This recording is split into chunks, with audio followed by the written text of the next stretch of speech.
YouTube? What is good? It is a cold, windy night out here in downtown Atlanta, but that's not an excuse. We got to get out to shoot. I actually tonight am shooting a photo for a client. They hit me up. They need a photo of the city at night. So we're headed to a location to get that photo, but on the way, I saw that they got the fountains going in Centennial Park, so we got to stop. We got to make this photo as well. There's also a few other things I want to talk about, want to go over in this video, but we will get there when we get there. Priority number one is always the photos. I had a lot of work to get done today. I did about 7 hours of photo and video work, but it's not an excuse. There are no excuses. So you know the drill. I'm gonna show you the behind the scenes, how I make the photos. I'm gonna do that wearing my GoPro. So the first shot we're making is this one. We're gonna do a long exposure.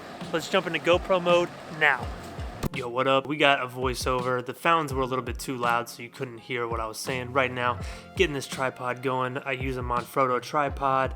If you're interested in the camera we're using is a Nikon D810 with the 14 to 24 millimeter. We're doing a long exposure in this photo, so my settings as I shoot, they'll pop up on the screen. I want to do a long exposure to get the fountain, the water moving basically, and then the city and the Ferris wheel in the background. So this first shot was just a test shot, making sure my settings were good, which they were, but I hated the composition. The composition of this photo, this location, is so difficult to me. I don't know what it is. I always struggle with this location. So right here, I'm trying another composition. I'm getting a little bit higher this time. That first one I was a little too low, and I'm trying to make an interesting composition with the buildings and the rings and the water. There's a lot of moving parts in this image, which is one of the reasons why it's so difficult. So I got the shot set up, I got my camera on timer mode, and right here I'm getting impatient. I'm wanting to see what it looks like. Here we go, I check it. So once again, the composition is not right. So check this out, watch this Indiana Jones jump. Yo, we're in there. So now I've jumped into one of these like rings. This is Atlanta's Olympic Park. So what this is 5 Olympic rings, and it's a really popular location. People always want photos from here, which is the reason I decided to stop last night. And right there, as you can see, it looks like I'm getting all hyped because I think I got the right compositions. You can see me making my exposure shorter. I was actually changing it to 6 seconds.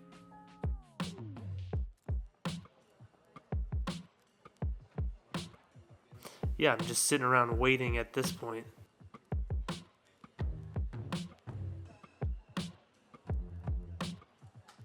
Right here you can see me checking the photo, trying to get the composition right again. I still wasn't feeling it exactly. I thought there was too much negative space at the top of the photo. So you can see me kind of moving the camera around, and then I believe I zoom the camera in just a little bit to make it a tighter photo.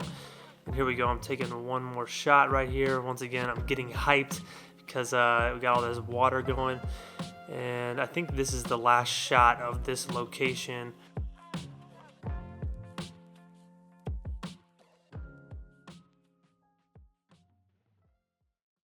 I do not think that could have gone any better. My hands, they're freezing, and my feet are kind of cold because my shoes got wet. Probably would have been a good idea to do that photo last, but whatever, that's besides the point. I've tried it so many times and I could never get it, like something was always off, but today we got it. The trick the whole time was actually jumping into one of the circles in the water. That was the key to the composition. So yeah, we're gonna head to this next spot, this next location. It's not like sketchy or anything, but they could kick me out, like security could be kind of weird. So we're gonna be in and out. I gotta put my hands in my pockets for a little while, so I'll catch you when we get there. We have made it to the location. I don't think I've ever walked that fast in my life. I had to get that blood flowing. Speed walker. I wish you could have seen me. I was like going down the street. But yo, here's what I was thinking about, right? I was thinking about this YouTube channel, and I was kind of thinking about you guys who watch the videos. A lot of you are photographers, whether you're professionals, you're aspiring, you just have a general interest in it. And I was thinking about how a lot of you look at these videos the same way I looked at YouTube a year and a half ago. And let me explain what I'm saying. YouTube was something that I was very interested in, just like a lot of you are interested in photography. But I knew nothing about it. I didn't know where to start. I just jumped headfirst into it. And I was thinking, you know, it's been a year and a half of me making these YouTube videos, and I'm finally at a place where I feel like I'm getting the hang of it. It's kind of clicking for me. I'm starting to make videos that I like, things that I'm proud of. And it got me thinking, you know, this is a reminder to me and to you that whenever you're trying to build something, whenever you want to make something, you want to start something new, it's great to jump in head first, but this shit takes time. It takes time to learn, and we all learn at different paces. We go at different speeds. You know, some people figure it out faster than others. And another thing you got to remember, the people that inspire us, a lot of the times we forget that they went through this as well. I look at Peter McKinnon's YouTube. It's a great example. The dude got crazy amount of subscribers, blew up in a year. But it's easy to forget that he did video for 10 years leading up to the time he started his YouTube channel. The same could be said if you're looking at my photography. You know, you might forget that I had 2 years where I was just figuring it out. I just think it's an important thing to remember that creativity never has an end line. There's a start and there's never really a finish. You can always get better. There's always room to grow, and we all grow differently. So that's what I wanted to say. That's kind of what I was thinking about today. Yo, my hand is about to fall off. We got to make this photo. Let's do this.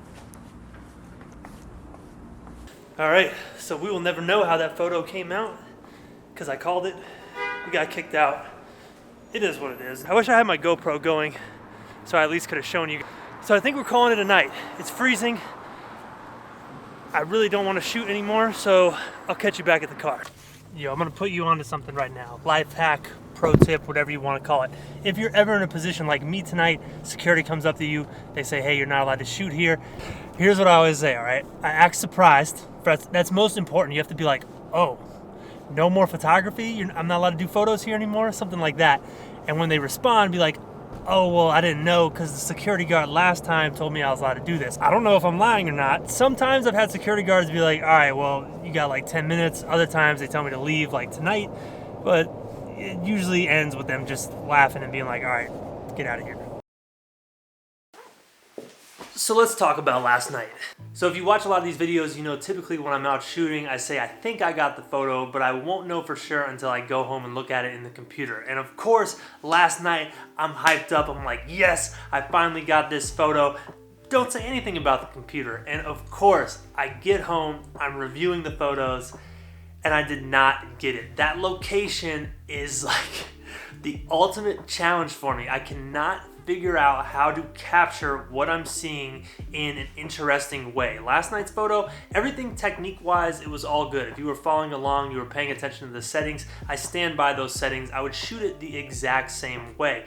It's just the composition was not correct. It wasn't interesting enough. There wasn't an interesting enough mid-ground, foreground, and background, and I frankly just do not like the picture. Nights like last night and situations like last night define what motivate me so much as a photographer, why I'm getting out to shoot so much, why I make so many videos. For me, it's this compulsive obsession with making my best photo I can possibly make, getting that perfect 10 photo, that absolutely perfect image, taking these interesting things that I see and capturing them in a way that when someone else looks at it or they see it, they feel that same energy that I feel when I'm looking at it. That right there is what I love so much about photography. It's how I stay motivated. It's a constant journey to make the best photo possible, the best photo that I can possibly make. And last night, we didn't do it, and I'm gonna go back there, not anytime soon. We'll do another video like in a month, but I'm gonna go back there and I'm gonna get that photo because that's what it's all about. But on another note, you know that story I told about what you say to security guards? That was actually a 100% true story. So last night, guy tells me to leave. I was at that same spot probably about a year ago, and the security guard came up to me and I said, oh, I'm just taking pictures.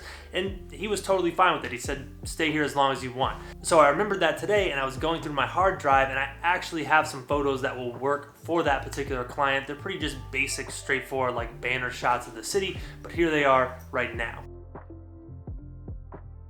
So those definitely came out cool. I'm also working on this photo right here. It is not completely done yet. When it is done, it will probably be on my Instagram at Ranft, so you can check it out. One thing I'm gonna do, I got a question for you guys. I think the next time I shoot at that location, I'm gonna use my X Pro 2, and I'm gonna use Fuji's widest lens. I think it's like a 10 to 16 millimeters, something like that. If you have that lens, let me know your thoughts. Do you use it for night photography? I'm curious. I don't own it. This is my 16. But this lens I was using, the 14 to 24, not good for night stuff. But yeah, that is it for today's video. I hope you still were able to learn something. I'm sorry the photo that we went out to make didn't exactly turn out. You know, it's the nature of these behind the scenes videos. Sometimes it works, sometimes it doesn't, but nonetheless, hope you enjoyed the vlog. If you did, hit that thumbs up, drop a comment, let me know if you have a photo out there that you just cannot get. You've tried it so many times and it's like your ultimate challenge. I'd love to hear your guys' stories. And if you want more photography videos, you want to see more of my stuff, make sure you hit that subscribe button. I'll see you guys next time.